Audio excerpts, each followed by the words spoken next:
Bonjour à tous, mes frères et sœurs. Je suis là pour vous partager la suite de mon message de la dernière fois. La dernière fois, j'avais dit que je parlais de ne pas avoir peur et comme on commençait à rester bloqué chez nous, il faut avoir une relation puissante avec Jésus. C'est le moment de se découvrir. Et comme on a vu hier, Macron il a parlé et comme il a dit que on n'a plus le droit de sortir. Enfin, on a le droit de sortir, mais c'est juste pour acheter des soins, de la nourriture, enfin des choses importantes pour la survie ou sinon pour une activité physique, mais tout seul. Si on n'a plus le droit de sortir. Moi je suis pas pour ça, mais bien sûr il faut rester sage et il faut respecter la loi. Donc on doit faire avec. Peut-être tu dis que maintenant c'est un moment vraiment où que t'as rien à faire du tout. Mais là vraiment c'est un moment vraiment pour t'encourager à réfléchir. Réfléchis pour passer du temps avec Dieu. Là, tu as le temps de réfléchir de toutes les choses qui vont pas bien dans ta vie. Tu as le temps de passer du temps avec Jésus, de passer du temps avec lui, avoir une relation avec lui pour vraiment grandir spirituellement, pour peut-être savoir les promesses qu'il t'a dans ta vie, pour peut-être le toucher davantage. Tu as le temps de voir des films chrétiens, des séries. Tu as le temps de rester avec ta famille. Peut-être il y a des moments que tu restes pas assez avec ta famille, mais là tu as le temps de rester avec eux. Et vraiment, c'est des moments importants de rester avec sa famille.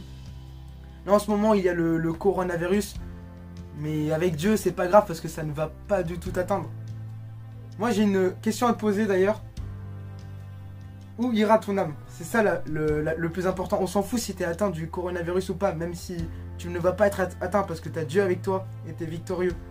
Mais le virus le plus mortel dans la vie, c'est le péché, c'est pas le coronavirus, c'est le péché. Donc pose-toi des questions, là t'as un moment, tu peux poser des questions maintenant. Et une relation avec Jésus. D'ailleurs j'ai un passage à partager, un texte biblique, qui se situe dans Psaume 91, que sûrement vous le connaissez déjà. Je ne sais pas si vous le connaissez déjà ou pas, mais je vais le lire parce que c'est vraiment beau. Alors il se situe dans Psaume 91. Merde. Voilà, Psaume 91. Celui qui demeure sous l'abri du Très-Haut repose à l'ombre du Tout-Puissant. Je dis à l'Éternel, mon refuge et ma forteresse, mon Dieu, en qui je me confie. Car c'est lui qui te délivre du filet de l'oiseleur, de la peste et de ses ravages. Il te couvrira de ses plumes et tu trouveras un refuge sous ses ailes. Sa fidélité est un bouclier et une cuirasse. Tu ne craindras ni les terreurs de la nuit, ni les flèches qui volent de jour, ni la peste qui marche dans les ténèbres, ni la contagion qui frappe en plein midi. Que 1000 tombent à ton côté et 10 000 à ta droite, tu ne seras pas atteint. De tes yeux seulement tu regarderas, et tu verras la rétribution des méchants. Car tu es mon refuge, ô Éternel. Tu fais du Très-Haut sa retraite.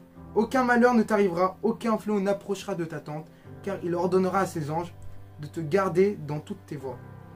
Ils te porteront sur les mains, de peur que ton pied ne heurte contre une pierre.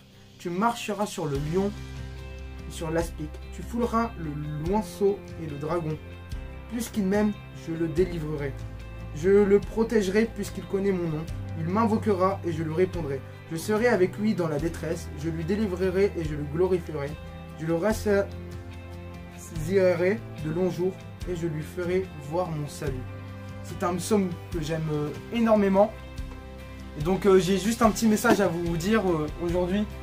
C'est que même si c'est des temps difficiles, restez avec Dieu, restez confiants, restez avec votre famille, lisez la Bible, priez énormément et essayez de trouver vraiment la volonté de Dieu, ce qu'il veut dans notre vie.